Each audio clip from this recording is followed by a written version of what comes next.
है ईमान लाने वालों, यह बढ़ता और चढ़ता ब्याज ना खाओ। जब वे कोई अश्लील काम कर गुजरते हैं या अपने हक में कोई जुल्म कर बैठते हैं, और जालिमों का क्या ही बुरा ठिकाना है, और उनका ठिकाना आग जहन्नम है, और अल्लाह जालिमों को पसंद नहीं करता। अस्सलाम वालेकुम वरहमतुल्लाहि वबरकातुहू।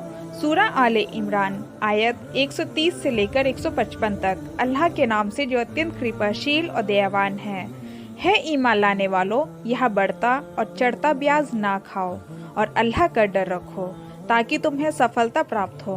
उस आग से डरो जो इनकार करने वालों के लिए तैयार है, और अल्लाह और रसूल का कहना मानो ताकि तुम पर दया की जाए।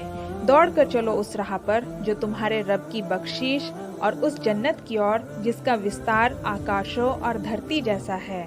यहाँ उन लोगों के लिए तैयार है जो अल्लाह का डर रखते हैं, जो हर हाल में अपने माल खर्च करते हैं, चाहे बुरे हाल में हो या अच्छे हाल में, जो गुस्से को पी जाते हैं और दूसरों की गलती माफ कर देते हैं। ऐसे नेक लोग अल्लाह को बहुत पसंद है। और जिनका हाल यह है कि जब वे कोई अश्लील काम कर गुजरते हैं या अपने हक में कोई जुल्म कर बैठते हैं, तो अल्लाह को याद करके अपने गुनाहों की क्षमा चाहते हैं। और कौन है सिवाय अल्लाह के जो गुनाहों को क्षमा कर सके, और जानते बूझते वे अपने किए पर अड़े नहीं रहते।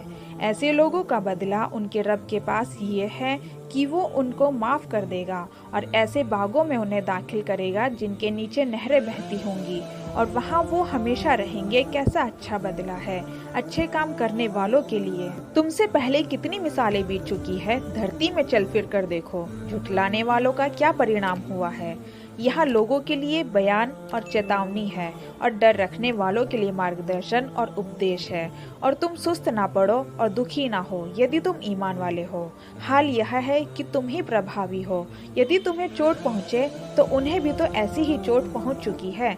और ये दिन है जिनको हम लोगों के बीच बदलते रहते हैं, और तुम पर यह दिन इसलिए लाया गया ताकि अल्लाह ईमान लाने वालों को जान ले, और तुम में से कुछ को शहीद बनाए। और अल्लाह जालिमों को पसंद नहीं करता, और वो इस आजमाइश के जरिए से ईमान वालों को अलग छांटकर हक का इनकार करने वालों दुश्मनों को कुचल देना चाहता था। क्या तुमने ये समझ रखा है कि यूं ही जन्नत में चले जाओगे, हालांकि अभी अल्लाह ने ये तो देखा ही नहीं कि तुम में कौन वो लोग हैं जो उसकी राह में जाने लड़ाने वाले और उसके लिए सब्र करने वाले हैं। तुम तो मौत की तमन्नाएं कर रहे थे, मगर ये उस वक्त की बात थी जब मौत सामने ना आई थी। लो अब वो तुम्हारे सामने आ गई और तुमने उसे आंखों से देख लिया। और मोहम्मद तो बस एक रसूल है, उनसे पहले भी रसूल गुजर चुके हैं। तो क्या यदि वे मर जाएं या कत्ल कर दिए जाएं तो तुम पीठ पीछे फिर जाओगे? और जो पीठ पीछे फिरेगा वहाँ अल्लाह का कुछ नहीं बिगाड़ेगा, और अल्लाह कृतज्ञता दिखलाने वालों को जल्द बदला देगा। और कोई जीव मर नहीं सकता बिना अल्लाह की अनुज्ञा के एक नियत समय के अनुसार जो लिखा हुआ है।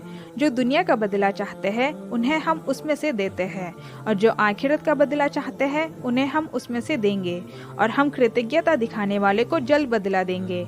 इससे पहले कितने ही नबी ऐसे गुजर चुके हैं जिनके साथ मिलकर बहुत से खुदा परस्तों ने जंग की।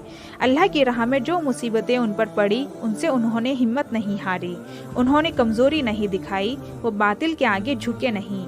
ऐसे ही सब्र करने वालों को अल्लाह पसंद करता है। इनकी दुआ तो यही रही कि इन्होंने कहा कि हमारे रब हमारे गुनाहों को और हमारे अपने मामले में हमसे जो ज्यादती हो गई हो उसे क्षमा कर दे, हमारे कदम जमाए रख, और काफिर गिरोह के मुकाबले में हमारी सहायता कर। तो अल्लाह ने उन्हें दुनिया में भी बदला दिया और आखिरत का अच्छा बदला भी, और अल्लाह उत्तम कारों से प्रेम करता है। ईमान लाने वालों, यदि तुम उन लोगों के कहने पर चलोगे जिन्होंने कुफ्र किया है, तो वे तुम्हें उल्टे पांव लौटा ले जाएंगे, फिर तुम घाटे में पड़ जाओगे। तुम्हारा संरक्षक मित्र तो अल्लाह है, और वह सबसे अच्छा सहायक है। जल्द ही वो वक्त आने वाला है जब हम हक का इनकार करने वालों के दिलों में तुम्हारा रोब बिठा देंगे, इसलिए कि उन्होंने ऐसी चीज़ों को अल्लाह का शरीक ठहराया है जिनके हक में अल्लाह ने कोई प्रमाण नहीं उतारा, और उनका ठिकाना आग जहन्नम है, और जालिमों का क्या ही बुरा ठिकाना है। अल्लाह ने हिमायत और मदद का जो वादा तुमसे किया था वो तो उसने पूरा कर दिया। शुरू में उसके हुक्म से ही उनको कत्ल कर रहे थे, मगर जब तुमने कमजोरी दिखाई और अपने काम में आपस में इख्तिलाफ किया, और जैसे ही वो चीज़ अल्लाह ने तुम्हें दिखाई जिसकी मोहब्बत में तुम गिरफ्तार थे, यानी माल गनीमत, तुम अपने सरदार के हुक्म की खिलाफ वर्जी कर बैठे, इसलिए कि तुम में से कुछ लोग दुनिया की ख्वाहिश रखते थे और कुछ आखिरत की ख्वाहिश रखते थे। तब अल्लाह ने तुम्हें काफिरों के मुकाबले में शिकस्त दी ताकि तुम्हारी आजमाइश करे। और सच तो ये है कि अल्लाह ने फिर भी तुम्हें माफ ही कर दिया, क्योंकि ईमान वालों पर अल्लाह बड़ी नजरे इनायत रखता है। इस गम के बाद फिर अल्लाह ने तुम में से कुछ लोगों पर ऐसी इत्मीनान की सी हालत पैदा कर दी कि वो ऊँघने लगे, मगर एक दूसरा गिरोह जिसके लिए सारी अहमियत बस अपने फायदे की ही थी, अल्लाह के बारे में तरह तरह के जाहिलाना गुमान करने लगा जो सरासर हक के खिलाफ थे। ये लोग अब कहते हैं कि इस काम के चलाने में हमारा भी कोई हिस्सा है। उनसे कहो, किसी का कोई हिस्सा नहीं, इस काम के सारे इख्तियार अल्लाह के हाथ में है। असल में ये लोग अपने दिलों में जो बात छिपाए हुए है उसे तुम पर जाहिर नहीं करते। उनका असल मकसद ये है कि अगर क़यामत के दिन इख्तियार में हमारा कुछ हिस्सा होता तो यहाँ हम मारे ना जाते।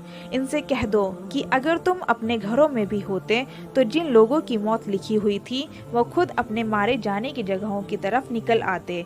और ये मामला जो पेश आया ये तो इसलिए था कि जो कुछ तुम्हारे सीनों में छिपा हुआ है अल्लाह उसे जांच ले, और जो खोट तुम्हारे दिलों में है उसे छांट दे। अल्लाह दिलों का हाल खूब जानता है। तुम में से जो लोग मुकाबले के दिन पीठ फेर गए थे उनके इस फिसलन की वजह ये थी कि उनकी कुछ कमजोरियों की वजह से शैतान ने उनके कदम डगमगा दिए थे। अल्लाह ने उन्हें माफ कर दिया। अल्लाह बहुत माफ करने वाला और सहनशील है।